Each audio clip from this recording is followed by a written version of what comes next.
There's obviously a lot of focus at the moment on the run that you're on and a little bit of a poor run of form. Do you feel that as a coach? Do you feel extra pressure when you're in a run like this? Not extra pressure. If you don't feel pressure as a manager, then I don't think you're doing the right job. You have to feel it. That's the profession we're in.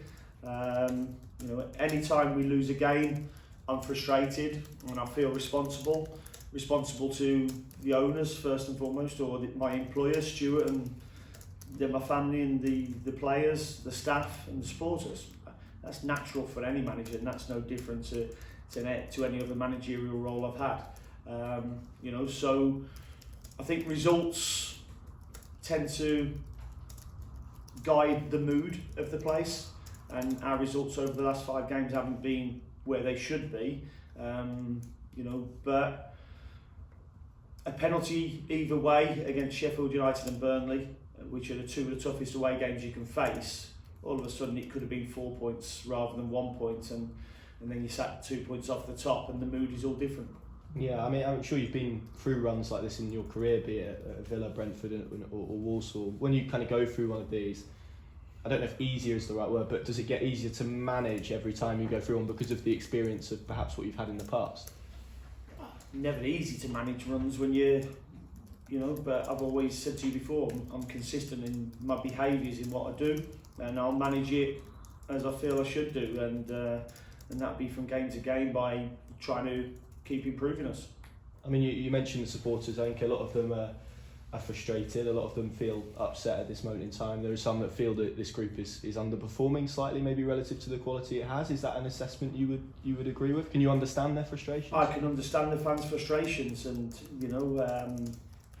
I'm frustrated. We're all frustrated. We want to be playing, great football and creating 15, 16 chances every game and scoring goals, but the reality is we're not doing that at the moment. Yeah, I understand the frustrations, but we have to stick together at times like this, because that's the important thing. And there's a lot of, I think, misperceptions going on around there. In regarding the style and what we're trying to do. We talk about a project or something that's, have we gone off plan? And it's been suggested we went off plan when I was appointed, but for me that's lazy journalism. If you look at my clubs where I've come from and the teams that I've had, I've improved every one of them, and I'll improve this team as well, and I believe I will. The players are on board. The players are on board and the club's on board, and we have to move forward as a football club, learning to win, learning to play the right way, and we certainly will. Those misperceptions around style, what are those, do you feel? Well, I've been told many times that our styles, we've gone off track from Daniel. I'm a very big fan of Daniel's, always have been, and Daniel will be probably one of the first ones to say, when he played against Brentford or Aston Villa in the Championship, they were some of the toughest games he's played. So we are aligned in terms of how we want to play football. I don't think you go and get headhunted as a manager for playing boring football. So my team at Walsall got headhunted to go to Brentford. My team at Brentford got headhunted by Aston Villa. My team at Aston Villa got headhunted by Norwich City. So I'm quite firm in my beliefs and my ideals of how I want to play the game. Yes, it hasn't been seen as well as it should be at times. But in all my teams that have played good football, I've never had a right-footed left-back either. So there are mitigating circumstances, but I want the fans to get behind us. I accept responsibility for results, and I accept criticism. If I didn't, I wouldn't be sat here in this job. And I'm not immune from it. But as I said right at the start, a mood is sometimes controlled by results, and when results aren't going well, people are there to get shot at. Last season, unfairly in my opinion, it was Stuart, who's masterminded 2 championship winning teams at this football club, and now it's me. I'll take it on my shoulders, but we will improve.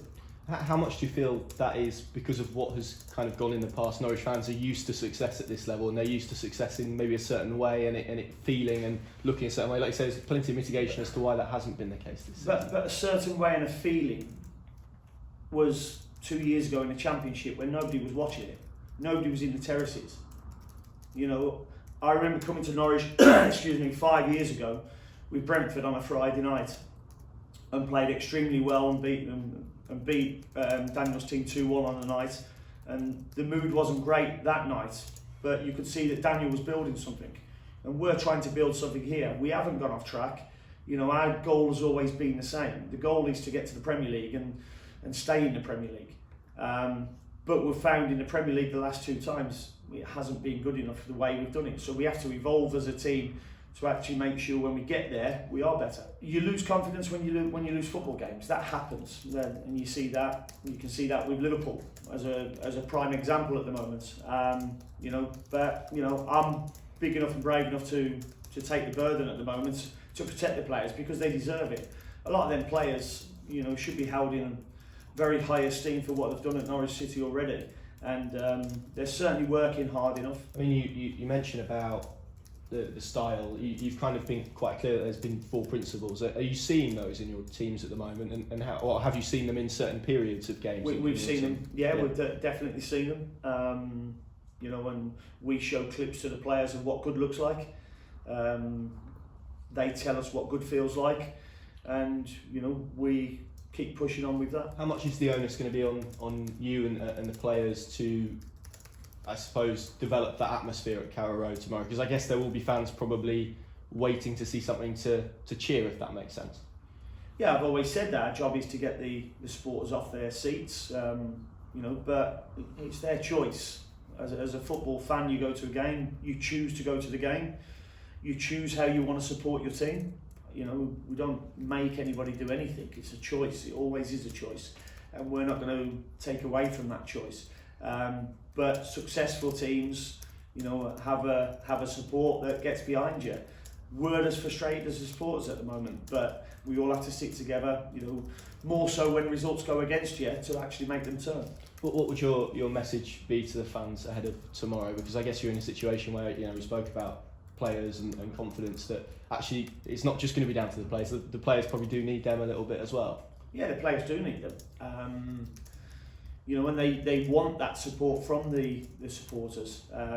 You know, I spoke last week that I felt it was tough, the criticism at half-time against Luton, where it'd been a one-sided half. Yes, we hadn't created big chances, but it'd been a one-sided half.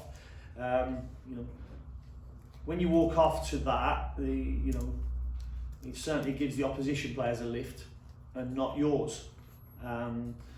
So, you know, I want them to get behind us.